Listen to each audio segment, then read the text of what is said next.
এবার দেখেন পকোড়াগুলো কত সুন্দর হয়েছে। এই যে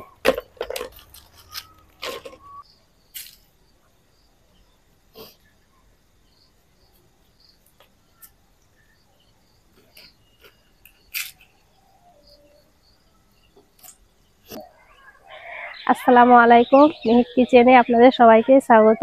পকোড়া তো আপনারা অনেক রকম খেয়েছেন। আজকে আপনাদের আমি আমাদের বাগানে একদম ফ্রেশ টাটকা পালং শাক আর মেথি দিয়ে দারুণ মজার ভাজি পকোড়া বানিয়ে দেখাবো। আর এই পকোড়াটা হবে একেবারে মুচমুচে, খেতে কিন্তু দুর্দান্ত হয়। অনেকেই মনে করে যে মেথি শাক তেতো হয়, কিন্তু তেতো ছাড়াই আপনাদেরকে বানিয়ে দেখাবো।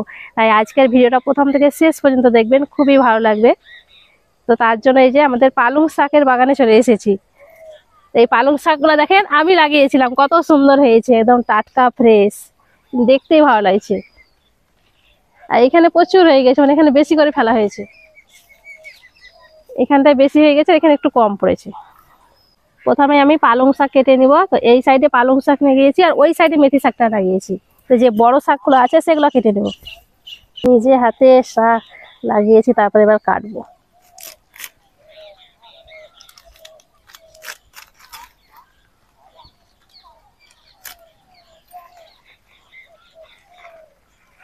এর ধারে ধারে আবার রসুন আছে।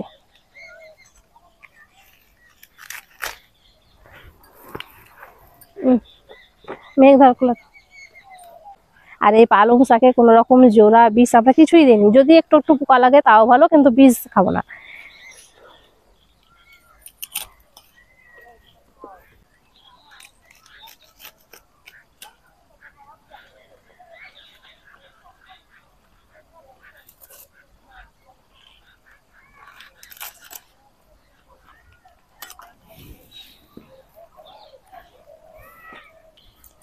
বেশি পালং শাক লাগবে না, তারপরে মেথি দিব আবার।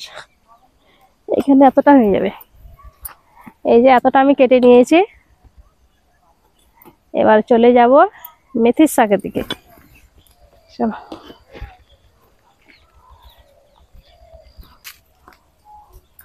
এই ক্যাপসিকামটা ঠোকা দিতে হবে না, তো ভেঙে যাবে আবার।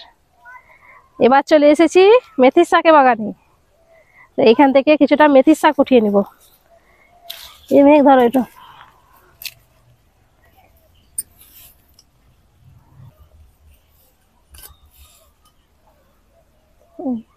ফুল চলে এসেছে।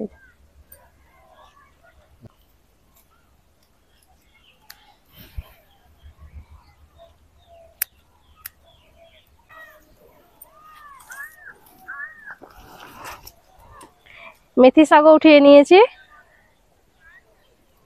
আর কিছু কাঁচা লঙ্কা উঠাবো।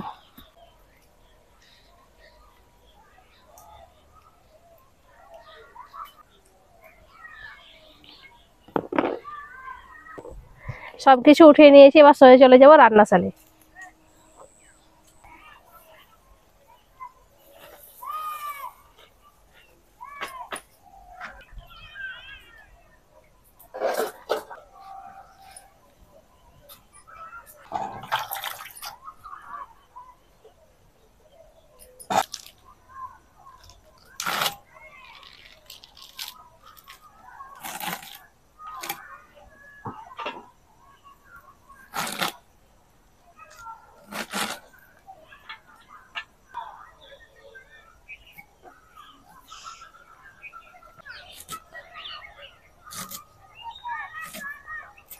এবার ধনে পাতাটাও দিয়ে দিচ্ছি।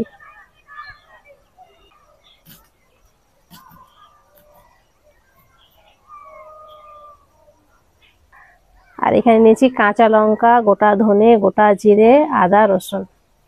এবার গোটা মশলাগুলোকে আমি আধ ভাঙা করে বেটে নেব। পানি দেবো না, পানি ছাড়াই বেটে নেব। খুব বেশি একদম মিহি করবো না।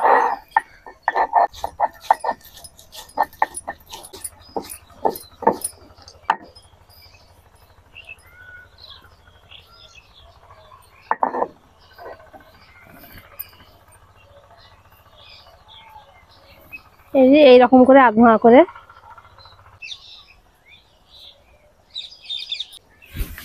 দিয়ে দেবো পেঁয়াজ কুচি, স্বাদ মতো লবণ, অল্প একটু হলুদের গুঁড়ো, হাফ চামচ লঙ্কার গুঁড়ো, 2 চামচ নিয়েছি সাদা তেল, এটা দিলে খেতে ভালো লাগে। আর এখানে আমি ছোলার বেসন নিয়েছি, অল্প অল্প বেসন দিয়ে মেখে নিচ্ছি। আর ঘরে যদি ছোলার বেসনটা না থাকে তাহলে ছোলার ডালকে ভিজে বেটে দিয়ে দিবেন, তাহলে পরে হবে।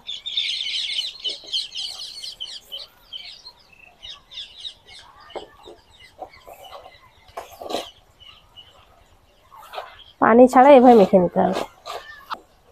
যদি দরকার হয় তবে অল্প একটু ছিটা দিবেন পানি, তাহলে পরেই হবে।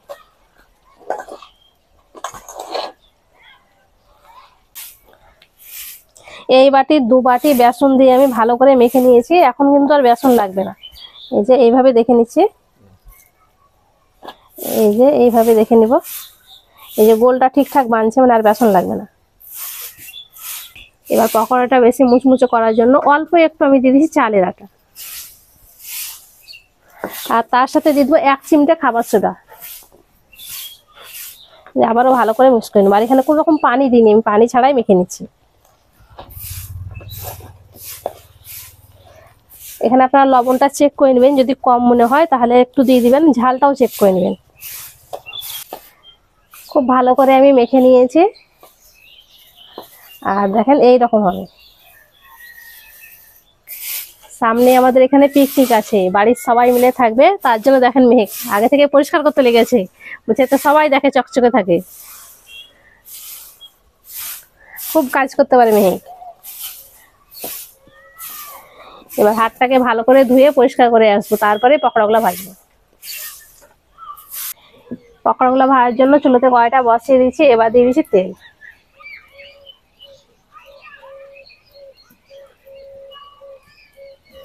তেলটাকে ভালো করে গরম করে নেব। তেলটাকে ভালো করে গরম করে নিয়েছি। এবার হাতে একটু পানি লাগিয়ে নিব। এই পকোড়াগুলোকে এরকম চ্যাপটা চ্যাপটা করে দেবো, একটু পাতলা করে দিচ্ছি, তাহলে বেশি মুচমুচে হবে।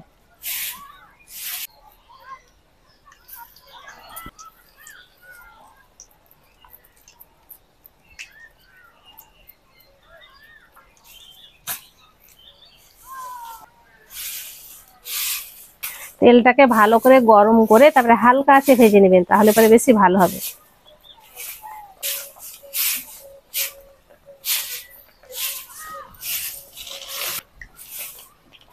উল্টে দেব।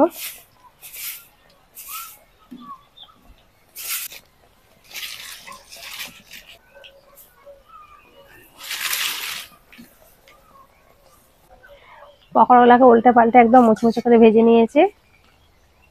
এইরকম কালার করে ভেজে নিতে হবে। আর মুচমুচা হয়ে গেছে, উঠিয়ে নেব।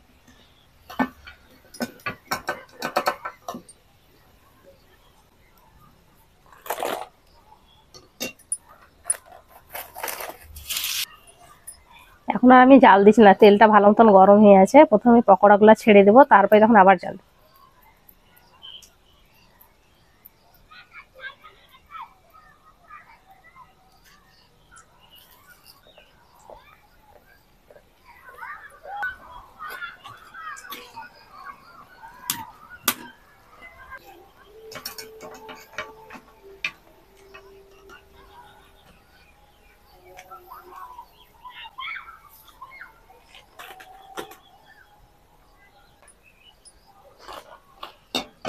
সবগুলো পকোড়া ভেজে উঠে নিয়েছি।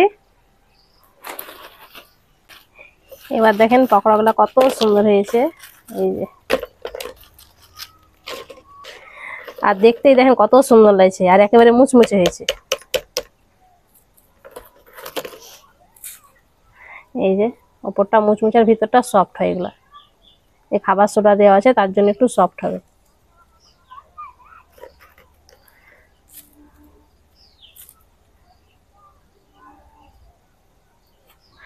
আর তিল দেওয়া আছে তো আরো বেশি ভালো লাগবে।